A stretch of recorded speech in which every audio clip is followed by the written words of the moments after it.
کبھی آپ نے غور کیا ہے کہ زندگی میں سب سے زیادہ آزمائشیں اکثر ان لوگوں پر آتی ہیں جو اللہ کو یاد کرتے ہیں، جو کسی کا حق نہیں مارتے، جو صبر کرنے کی کوشش کرتے ہیں اور جو دل سے نیکی چاہتے ہیں؟ تو پھر سوال یہ ہے، اگر وہ نیک ہیں تو آزمائشیں کیوں؟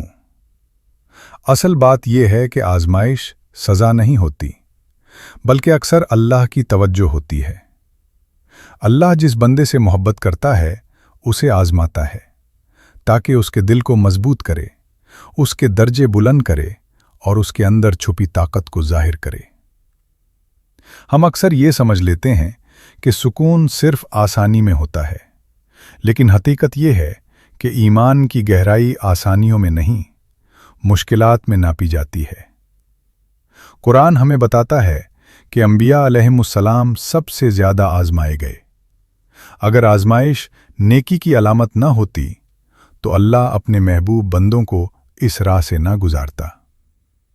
آزمائش دراصل ایک سوال ہوتی ہے، کیا تم صرف نعمت میں اللہ کے ہو یا مشکل میں بھی؟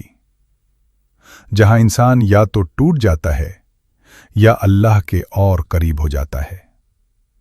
یاد رکھیں، ہر آزمائش کے پیچھے یا تو کوئی سبق ہوتا ہے یا کوئی انعام، اور کبھی کبھی دونوں۔ اللہ کسی بندے کو اس کی طاقت سے زیادہ نہیں آزماتا۔ اگر آپ پر آزمائش ہے تو اس کا مطلب ہے اللہ آپ کو کمزور نہیں سمجھتا۔ شاید وہ چاہتا ہے کہ آپ دنیا پر نہیں بلکہ اس پر بھروسہ کریں۔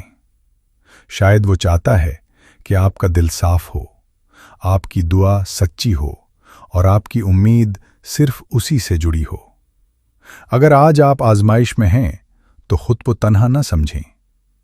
یہ اللہ کی طرف سے ایک خاموش پیغام ہو سکتا ہے، میں تمہیں دیکھ رہا ہوں اور میں تمہیں سن رہا ہوں۔ اگر یہ باتیں آپ کے دل کو لگی ہوں تو اس ویڈیو کو لائک کریں اور کامنٹس میں ضرور بتائیں کہ آپ اس وقت کس آزمائش سے گزر رہے ہیں۔ شاید آپ کی بات کسی اور کے لیے بھی حوصلہ بن جائے۔ اللہ آپ کو آسانی دے، آمین۔